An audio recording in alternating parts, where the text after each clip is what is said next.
Welcome, adventurers, to one of the greatest stories ever told. The Mahabharata is no ordinary tale. It's a saga of gods, warriors, love, betrayal, and destiny. Two royal families, the Pandavas and the Kauravas, are locked in a battle for power, but the real struggle is one of dharma, righteousness itself. Get ready, because this journey will take us through dazzling kingdoms, epic duels, and the ultimate war that changed history forever.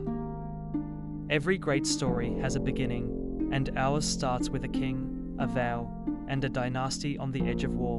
King Shantanu falls for the river goddess Ganga, but she vanishes after bearing him a son, Bhishma, the unbreakable warrior.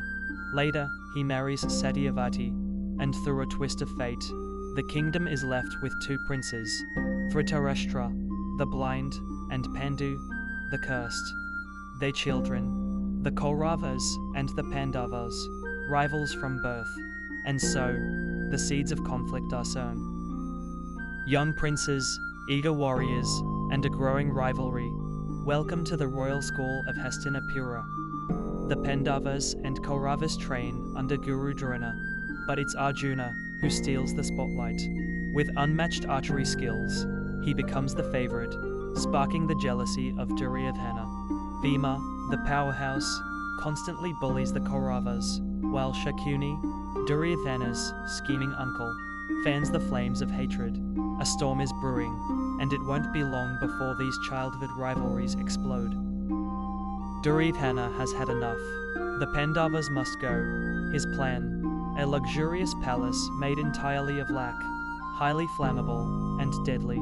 The unsuspecting Pandavas, along with their mother Kunti, are invited for a royal retreat, but wise uncle Vidura smells treachery and secretly warns them. On the fateful night, as flames consume the palace, the Pandavas escape through an underground tunnel. The Kauravas believe them dead, but our heroes are now in hiding, waiting for the right moment to return. Disguised as wandering Brahmins, the Pandavas embark on a journey. Their path leads them to the kingdom of Panchala, where the mighty princess Draupadi is holding her Swayamvara, a contest for her hand in marriage. The challenge: string a colossal bow and hit a moving target. Kings and princes fail one by one, but then steps forward a humble Brahmin, none other than Arjuna. With divine precision, he wins Draupadi's heart, and in a twist of fate, she becomes the wife of all 5 Pandava brothers. The Pandavas return, but rather than restoring their full kingdom, Dhritarashtra gives them a barren wasteland, thinking they will fade into obscurity. But Krishna and the divine architect Vishwakarma have other plans. With celestial help, they transform the desolate land into Indraprastha, a dazzling city that outshines even Hastinapura. The Pandavas now have a home, but their growing success only fuels Duryodhana's envy. A sinister plot is about to unfold. A king must prove his supremacy, and Yudhishthira, the eldest Pandava, rises to the challenge. The Rajasuya Yagna is no simple ritual, it requires conquest. The Pandavas set forth, bringing the farthest kingdoms under their rule. As the grand ceremony begins, the court is dazzled, but one man seethes with jealousy, Duryodhana. His humiliation reaches its peak when he stumbles into an illusionary water pool, making the entire palace burst into laughter. The fire of revenge is now lit within him. Enter Shakuni, master of deceit. With loaded dice, he manipulates a high-stakes gambling match between Yudhishthira and Duryodhana. The stakes keep rising: gold, land, Indraprastha, even his own brothers. With every roll, Yudhishthira loses, until finally, in a disastrous wager, he stakes Draupadi herself. The court falls silent as Duryodhana orders her humiliation, but Draupadi, in a moment of divine intervention, is saved by Krishna. The Pandavas, dishonored, are sent into exile once more. 12 long years in the wilderness, far from the grandeur of Indraprastha, but rich in lessons, Arjuna embarks on a celestial quest, gaining divine weapons. The Pandavas encounter wise sages who prepare them for the battles ahead. Draupadi, ever defiant, reminds them of their duty to reclaim their lost honor. But the biggest challenge still awaits. The 13th year, when they must hide or risk another exile. Can they succeed? The moment of truth draws near. Our heroes are back, but wait. They are in disguise. After 12 long years in exile, the Pandavas must now survive one final year hidden in plain sight. Yudhishthira, ever the wise, becomes a royal advisor. Bhima, with his immense strength, finds a rather unexpected role as a cook. And Arjuna, oh, he is now Brihanala, a dance teacher. As they blend into Virata's kingdom, danger lurks nearby. Will they make it through unnoticed? With their exile complete, the Pandavas demand justice. Krishna volunteers as peace envoy, offering Duryodhana a final compromise. Give them 5 villages, but Duryodhana sneers, not land enough to balance a needle's tip. Even as elders plead, the Kaurava prince vows to burn the world rather than share it. Krishna returns with heavy words. War alone remains. The drums of Kurukshetra begin to beat. Imagine a battlefield spanning 48 miles, crowded with 4 million warriors. Duryodhana boasts 11 Akshohini divisions, elephant corps, chariots, and foot soldiers darkening the plains. The Pandavas muster 7 divisions, but their secret weapon walks unarmed. Krishna, who agrees to guide Arjuna's chariot, but never lift a weapon. As conch shells blare, 2 choices define the cousins. Duryodhana craves power, Arjuna seeks wisdom. Arjuna freezes. Before him stand beloved teachers, kin, friends. How can I stain this earth with their blood? Krishna's voice cuts through despair. The soul never dies. Fight not for victory, but for duty. In a cosmic revelation, Krishna unveils his divine form. Universes swirling in his body, all warriors already consumed by time. I am death, the destroyer of worlds. Now arise, Arjuna, fulfill your sacred dharma. The war's first 9 days belong to Bhishma.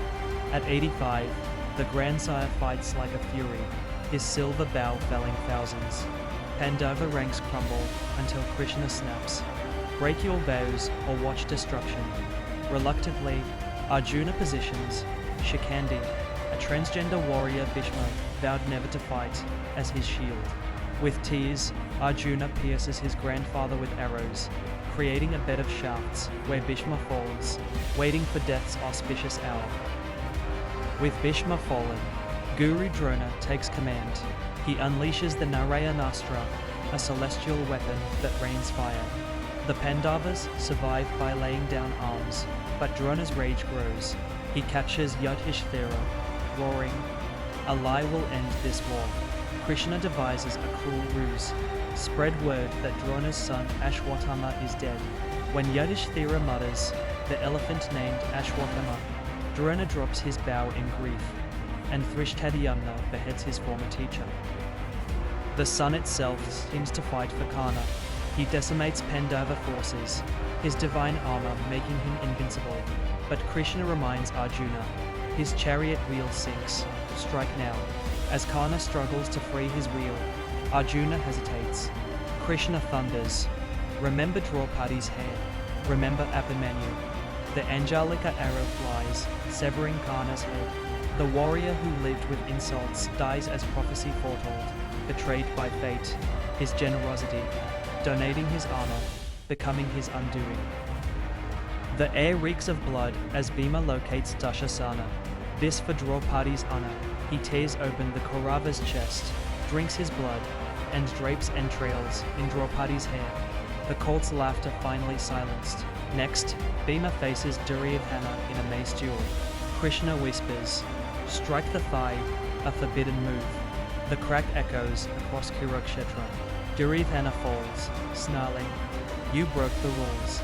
Bhima roars, "Rules? You broke a queen." On the 18th night, Ashwatthama, consumed by grief, slaughters the Pandavas' sleeping hares. Draupadi's wail shakes the camp. 5 warriors who survived war, murdered by cowards. Krishna curses Ashwatthama. Wander 3,000 years, your wounds festering. The final horror concludes a war where 1.6 billion are said to have died. Only 10 survive: the Pandavas, Krishna, Satyaki, Kritavarma, and Ashwatthama, the living damned. Yudhishthira weeps at his coronation. What kingdom is worth this blood? Krishna insists. Rule with dharma. The widow's cries haunt Hastinapura. Gandhari's curse lingers. In 36 years, your clan will burn. Even victory tastes of ash. The Pandavas renounce the throne one by one, climbing the Himalayas towards salvation. Only a dog follows Yudhishthira, revealed as Dharma himself, testing his resolve to the last. The Mahabharata isn't mere history, it's a mirror. In Duryodhana's envy, we see ambition's poison. In Karna's loyalty, the cost of caste. In Draupadi's resilience, feminism's ancient roots. Krishna's Gita remains a lighthouse for lost souls. Vyasa's warning echoes. What's here exists elsewhere. What's not here exists nowhere. The war ends, but the battle between light and shadow continues. In every heart, every age,